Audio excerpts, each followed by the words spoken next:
अस्सलाम वालेकुम my YouTube family, welcome back to my channel. कैसे हैं आप सब? उम्मीद करती हूँ आप सब खैरियत से होंगे, खुशबाश होंगे।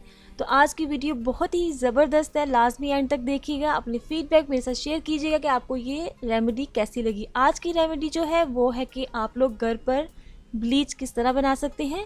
और ये जो ब्लीच मैं आपको बनाना सिखाऊंगी ये बॉयज़ के लिए दी बेस्ट है, बल्कि ये बॉयज़ के लिए ही है, क्योंकि वो चाहते हैं कि हमें जो ब्लीच के रिजल्ट्स हैं वो 100% मिले और हमारे जो बाल हैं वो भी बिल्कुल गोल्डन नहीं हो। तो बिल्कुल इस ब्लीच से आप लोगों के बाल गोल्डन नहीं होंगे, लेकिन आपको रिजल्ट्स जो है वो 100% मिलेंगे। और जो गर्ल्स हैं वो भी चाहे तो ये यूज़ कर सकती हैं। अगर उन्हें अपने फेशियल हेयर के बाल गोल्डन अच्छे नहीं लगते, जैसे कि मुझे नहीं लगते, तो वो ये वाली ब्लीच बिल्कुल यूज़ कर सकती हैं, उनको 100% रिजल्ट्स भी मिलेंगे। तो चलते हैं, वीडियो को स्टार्ट करते हैं और देखते हैं कि हमें इस रेमेडी बनाने के लिए किन किन चीज़ों की ज़रूरत पड़ती है। और मैं गारंटी के साथ कहती हूँ कि ये सारी की सारी चीज़ें आपको आपके किचन से ही मिल जाएंगी। तो चलिए जी, देखते हैं किन चीज़ों की हमें ज़रूरत है। तो सबसे पहले हमें चाहिए होगा चावलों का आटा। ये आप घर पर भी पीस सकते हैं, अच्छी तरह से पाउडरी फॉर्म में आपने इसको पीसना है, नहीं तो आप बाज़ार से ले सकते हैं, इजीली अवेलेबल होता है हर शॉप पर। तो आपने 3 चम्मच चावलों का आटा ऐड करना है। उसके बाद हमने इसमें ऐड करना है जी नींबू का रस 2 चम्मच। इसमें भर भर के आपने ऐड करने हैं नींबू के रस के। और उसके बाद हम इसमें 1 चम्मच भर के शहद का ऐड करेंगे, हनी इसमें ऐड करेंगे हम लोग। हनी ऐड करने के बाद जनाब हमने इसमें रोज़ वाटर ऐड करना है। और रोज़ वाटर ऐड आप इतना करिएगा कि आपको अच्छा सा पेस्ट मिल जाए।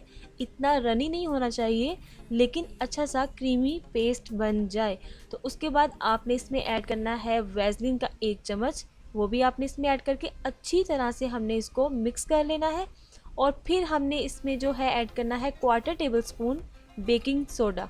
और आप देखेंगे कि जब आप इसको मिक्स करेंगे, जिस तरह आपकी बाज़ार की जो ब्लीच होती है वो फूलना शुरू हो जाती है, बिल्कुल ये भी आपको फूलती हुई नज़र आएगी। लेकिन इसके बेनिफिट ये हैं कि ये आपके बालों को गोल्डन नहीं करती। तो ये बॉयज़ के लिए दी बेस्ट है, आपको इसके रिजल्ट्स भी 10 और 10 मिलेंगे। तो इसको मैं अब अच्छी तरह से मिक्स करूँगी। आप देख रहे हैं कि इसकी जो कंसिस्टेंसी है वो फूलना शुरू हो चुकी है और ये बहुत ही ज़बरदस्त इसके रिजल्ट्स हैं। लाजमी ट्राई कीजिएगा और अपने फीडबैक मेरे साथ लाजमी शेयर कीजिएगा। अभी मैं आपको अपने हाथ के ऊपर अप्लाई करके दिखाऊंगी। अच्छा जी, अब बारी आती है कि जो ड्राई स्किन वाले हैं वो हफ्ते में 2 बार यूज़ कर सकते हैं, और जो ऑयली स्किन वाले हैं वो बेशक डेली यूज़ कर लें, इसके कोई भी साइड इफ़ेक्ट नहीं है। उल्टा उनकी जो ऑयल है ना वो कंट्रोल होगा और बहुत ही ज़बरदस्त स्किन हो जाएगी उनकी, और उनको रिजल्ट्स भी बहुत अच्छे मिलेंगे इसके। और जो ड्राई स्किन वाले हैं वो सिर्फ और सिर्फ 2 बार यूज़ कर सकते हैं, क्योंकि उनकी ऑलरेडी स्किन इतनी ड्राई होती है। तो ये वाली जो चीज़ें हैं ना, इसमें जो बेकिंग सोडा है और इसमें जो चावल हैं, और वो काफ़ी ज़्यादा उनकी स्किन को मज़ीद ड्राई कर देंगे। तो उनके लिए 2 बार काफ़ी है हफ्ते में, बल्कि वो 1 बार ही यूज़ करें।